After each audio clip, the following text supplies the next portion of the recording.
എവിടെ രമേശ്? എനിക്കറിയില്ല.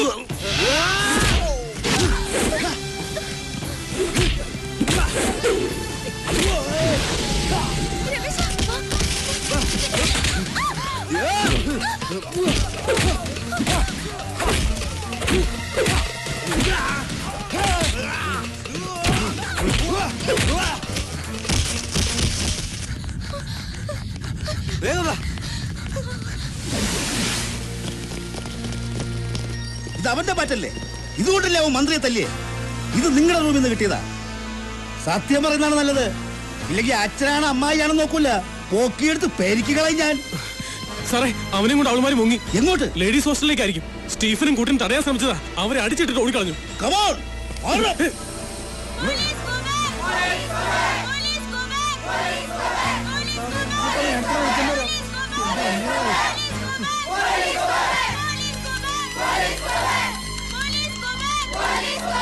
മര്യാദയ്ക്ക് മാറി നിൽക്കാനാ പറഞ്ഞത്. പെൺകുട്ടികൾ മാത്രം താമസിക്കുന്ന ഹോസ്റ്റലായത്. വനിതാ പോലീസിൽ അത് സെർച്ച് ചെയ്യാൻ പറ്റില്ല. ഞങ്ങൾ പെൺപിള്ളാരെ കയറി പിടിക്കാൻ വന്നതല്ല. ആഭ്യന്തരമന്ത്രിയെ തല്ലിയ ക്രിമിനലിനെ അറസ്റ്റ് ചെയ്യാൻ വന്നതാ.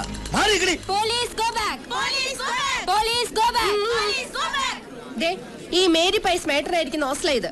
ഇവിടെ എന്ത് നടക്കണമെങ്കിലും ഞാൻ അറിഞ്ഞിരിക്കണം. വനിതാ പോലീസ് ഇല്ലാതെ ഇതിനകത്ത് കയറാൻ പറ്റില്ല. ഞങ്ങളുടെ ഡ്യൂട്ടി തടസ്സപ്പെടുത്തരുത്. അവൻ ഇതിനകത്തുണ്ട്. അവനെയും കൊണ്ടേ ഞങ്ങൾ പോവൂ. ഇതിനകത്ത് ആൺകുട്ടികളെ കയറ്റി ഓടിയില്ല. പിന്നെങ്ങനെ ഒളിപ്പിക്കുന്നത്? അഥവാ അങ്ങനെ ആരെങ്കിലും ഒളിപ്പിച്ച അവളുടെ കൈ ഞാൻ വെട്ടും. അതിന് നിങ്ങൾ വേണമെന്നില്ല. വിശ്വാസമെല്ലാം കയറി പരിശോധിച്ചോളൂ. പക്ഷെ വനിതാ പോലീസ് വരണം.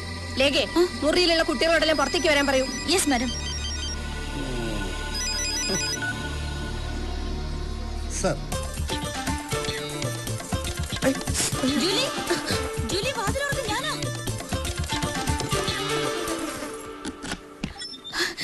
എന്തായി കഴിഞ്ഞോ? ഒരു വിധത്തില്. നീ നോക്കി.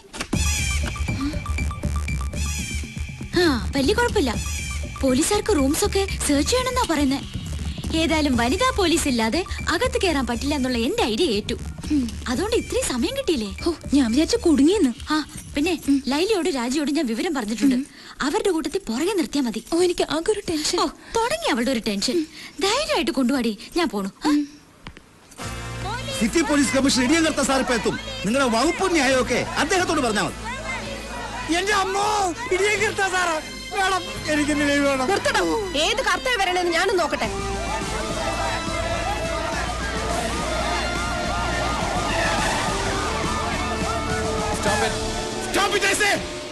എന്തായി ഭാർഗവ, പ്രശ്നം സോൾവ് ചെയ്തോ? ഇല്ല സർ. സംശയം ഉണ്ടെന്ന് പറഞ്ഞ പെൺകുട്ടികളുടെ പേരെന്താ? Lekha, Julie.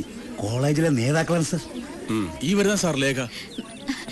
സാറാണോ commissioner? No, I am CI Vighneshwar. സകല വിഘ്നങ്ങളും മാറ്റാൻ വേണ്ടി നാളികേരം മുടച്ച് കുമ്പിട്ട് തൊഴുന്ന വിഘ്നേശ്വര ഭഗവാനെ കുറിച്ച് കേട്ടിട്ടില്ലേ? ഓ, അപ്പൊ ഗണപതിയാണല്ലേ? സൈലൻസ്. ഈ CI വിഘ്നേശ്വർ ഇറങ്ങി സകല വിഘ്നങ്ങളും മാറ്റിയ ശേഷം മാത്രമേ കർത്താ സാർ ഇറങ്ങൂ. കർത്താ സാർ ഇറങ്ങി കഴിഞ്ഞാൽ പിന്നെ കർമ്മം ക്രിയ. വെറും ക്രിയയല്ല, കൈക്രിയ. ദാറ്റ് ഈസ് ഇടിയൻ കർത്താ സാർ. Ready sir? ഞാൻ എന്ത് കർത്തവ്യം താൻ പറഞ്ഞു? ഇടിയൻ കർത്ത. ഒരു വെയിറ്റ് ഇരിക്കട്ടെ എന്ന് കരുതി സാർ. അനാവശ്യമായ വിശേഷണങ്ങൾ ചേർത്ത ആളുകളെ പരിചയപ്പെടുത്തിയാൽ നേരിൽ കാണുമ്പോൾ ജനങ്ങളുടെ ഇംപ്രഷൻ പോകും. അതല്ലെങ്കിലും പോകും സാർ. അത് ഞാൻ എന്റെ കോട്ട് കൊണ്ട് കവർ ചെയ്യും. താനെന്ത് ചെയ്യും? ഇവിടുത്തെ സിറ്റുവേഷൻ എങ്ങനെ? വളരെ ഓക്കെയാണ് സാർ. സാറിന് ഇരിക്കാനുള്ള അന്തരീക്ഷം ഞാൻ ഒരുക്കിയിട്ടുണ്ട്. People lacking intelligence show their muscle power. എല്ലാവരും കേട്ടല്ലോ? അതിന്റെ മീനിങ് പിന്നീട് എനിക്ക് പറഞ്ഞു തരാം sir. Okay, come on. Coming sir. പണ്ട് ഞാനൊരു ജർമ്മൻ ഷെപ്പേർഡ് പട്ടിയെ വളർത്തിയിരുന്നു. മെരുങ്ങാൻ സമയമായിട്ട് മെരുങ്ങാതെ അതൊരു ദിവസം എന്റെ നേരെ കുരച്ചു ചാടി. ഞാനൊരു പിസ്റ്റൾ എടുത്ത് ഡിഷിം ഡിഷിം ഡിഷിം. മെരുക്കാൻ ശ്രമിച്ചിട്ടും മെരുങ്ങാത്തവർക്ക് എന്റെ ഈ ജീവിതകഥ ഒരു പാഠമായിരിക്കട്ടെ. സാർ, ഇവിടെയെങ്കിലും വേറൊരു കഥ പറയുമെന്ന് വിചാരിച്ചു. Procedure code demands women police participation. Durga, 98 kilo തൂക്കവും 8.5 കുതിരശക്തിയുമുള്ള ഞങ്ങളുടെ സർക്കിളിലെ ഏക വനിതാ കോൺസ്റ്റബിൾ. നിങ്ങളുടെ ഹോസ്റ്റലിലേക്ക് ഈ വസ്തു മതിയാവോ? പ്ലീസ് പ്ലീസ് മാറിക്ക്. Good morning commissioner. ഞാൻ ഫാദർ കച്ചറത്തറ. എത്രത്തറയല്ല, കച്ചറത്തറ മൈ ഫാമിലി നെയിം. പിന്നെ ഇവരിവിടുത്തെ മേട്രനാണ് മേരി പയസ്. വളരെ സ്ട്രേഞ്ച് നെയിം ഇല്ലേ സർ? Mary piles. പയൽസ് അല്ല, പയസ്. പയസ് ഹസ്ബൻഡ് ആണ്. ആയിക്കോട്ടെ Mrs Mary pile Pius. Pius. അതായത് നമുക്ക് ഈ ഹോസ്റ്റൽ ഒന്ന് സെർച്ച് ചെയ്യണം. ആരാണ് ലേഖയും ജൂലിയും? ഞാനാ സാർ ലേഖ. ജൂലി എവിടെ? ഞാനാണ് സാർ ജൂലി. ലേഖയും ജൂലിയും എന്റെ കൂടെ വരണം. നിങ്ങളുടെ മുറി ഒന്ന് കാണണം. Okay sir. വിഘ്നേശ്വർ, എല്ലാ റൂംസും വിശദമായി സെർച്ച് ചെയ്യണം. ഓക്കെ, വരൂ. പോലീസ് ഫോഴ്സ് ഇവിടെ തന്നെ നിന്നാ മതി. ഈ പെൺകുട്ടികളെ പുറത്തേക്കോ അകത്തേക്കോ വിടരുത്. Matron, you come with me. രണ്ടാളുടെ മുഖത്തൊരു കള്ളലക്ഷണം ഉണ്ടല്ലോ. ഏയ് അങ്ങനെയൊന്നുമില്ല സാർ. ഇങ്ങനൊരു അനുഭവം ഇത് ആദ്യമായിട്ടാ, അതുകൊണ്ടാ. സത്യത്തിൽ പേടിച്ചു പോയി സാർ. ഓഹോ, എന്നെ കണ്ടിട്ടാണെങ്കിൽ ഒട്ടും പേടിക്കണ്ട. സ്നേഹിക്കാൻ കൂടി അറിയാവുന്ന ഒരു പോലീസ് ഓഫീസറാണ് ഞാൻ. A heart full of love.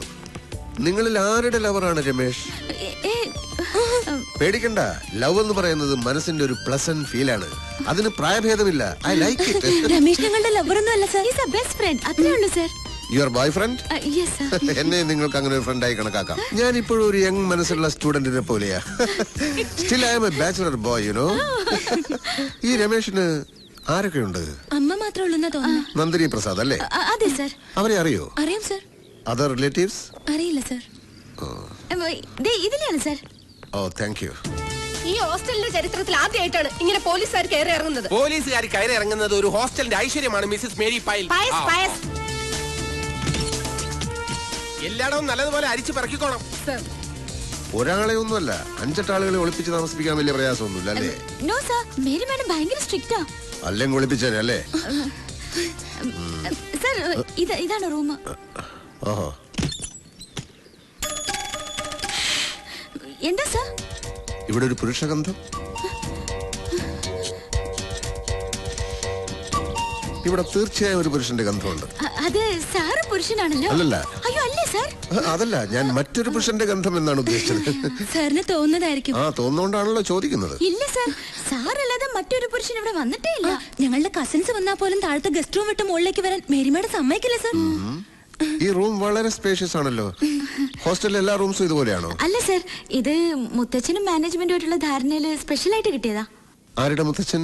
Lekha leader കെയറിന്റെ പേരക്കുട്ടിയാണ് സാർ. പിന്നെ ഇവളുടെ ഡാഡിയുടെ ഡൊണേഷന്റെ ഒരു പുഷിങ്ങും കൂടി ഉണ്ട് സാർ. ഓ, രണ്ടാളും ഇവിടുത്തെ വലിയ VIP ആണല്ലേ? അങ്ങനെയൊന്നുമില്ല. ഇന്ന് ഗോൾഡൻ ജൂബിലി ഡേ ആയതുകൊണ്ട് മേക്കപ്പിന് മറ്റേ എടുത്ത് വെച്ചതാ സാർ. റേസർ? ചെറുതായിട്ട് മീശ ഉള്ള ചിലര് ഹോസ്റ്റലിലുണ്ട് സാർ. അവർക്ക് ഡാൻസിനും മറ്റും മേക്കപ്പ് ചെയ്യാനായിട്ട്. ജൂലി നന്നായിട്ട് മേക്കപ്പ് ചെയ്യുമല്ലേ? നന്നായിട്ടൊന്നുമില്ല സാർ. മൂക്കില്ല രാജ്യത്ത് മുറിമുക്കൻ രാജാവെന്ന് പറഞ്ഞ പോലെ ആർട്സ് ക്ലബ് സെക്രട്ടറി അല്ലേ, അതുകൊണ്ട്. നാർക്കോട്ടിക് സെല്ലിൽ 3 കൊല്ലം പയറ്റിത്തെളിഞ്ഞ് എന്നോട് കള്ളം പറയണ്ട. ട്രിവാൻഡ്രം എയർപോർട്ടിൽ 5 കോടിയുടെ ബ്രൗൺ ഷുഗറുമായി എത്തിയ മുഹമ്മദ് അൻസാരിയെ വെറും സ്മെല്ല് കൊണ്ട് കണ്ടുപിടിച്ച് കസ്റ്റഡിയിലെടുത്തവനാ ഞാൻ ഉണ്ടെങ്കിൽ പിന്നെ പോലീസ് നായയുടെ ആവശ്യമില്ലെന്ന ഡിപ്പാർട്ട്മെന്റിലെ മുഴുവൻ പേരും പറയുന്നത്. I have my own style of investigation, you know. I am too intelligent. ഇനി പറയൂ, രമേശിനെ എവിടെയാണ് ഒളിപ്പിച്ചിരിക്കുന്നത്? ഞങ്ങൾ പറഞ്ഞല്ലോ സാർ. പറഞ്ഞില്ലല്ലോ. രമേശിനെ ഞങ്ങൾ എന്തിനാ സാർ ഒളിപ്പിക്കുന്നത്? ഗസ്, ഇതാരെഴുതിയതാ? ദേ ഇവളുടെ പണിയാ. മനസ്സിൽ എന്തെങ്കിലും തോന്നിയാ എവിടെയാന്നൊന്നും നോക്കില്ല, കുത്തി വരയ്ക്കും. അതാ സ്വഭാവം. Yes, guess. നിങ്ങൾ എന്തിനു രമേശിനെ വിളിപ്പിക്കണം? സ്റ്റെഫി ഗ്രാഫ്, സാനിയ മിർസ നിങ്ങളുടെ ഫേവറേറ്റ്സ് ആണോ? അതെ സാർ. ക്രിക്കറ്റ് കളിയൊക്കെ ഇഷ്ടമാണോ? അതെ. രമേശ് നല്ല ക്രിക്കറ്റ് പ്ലെയർ ആണല്ലേ? അതെ സാർ. നിങ്ങൾക്ക് അവരോട് ആരാധനയാണല്ലേ? ഇല്ല സാർ. Shut up! ആരാധന മൂത്തൊരു ക്രിമിനലിനെ ഒളിപ്പിച്ചാലുള്ള അവസ്ഥ അറിയാലോ.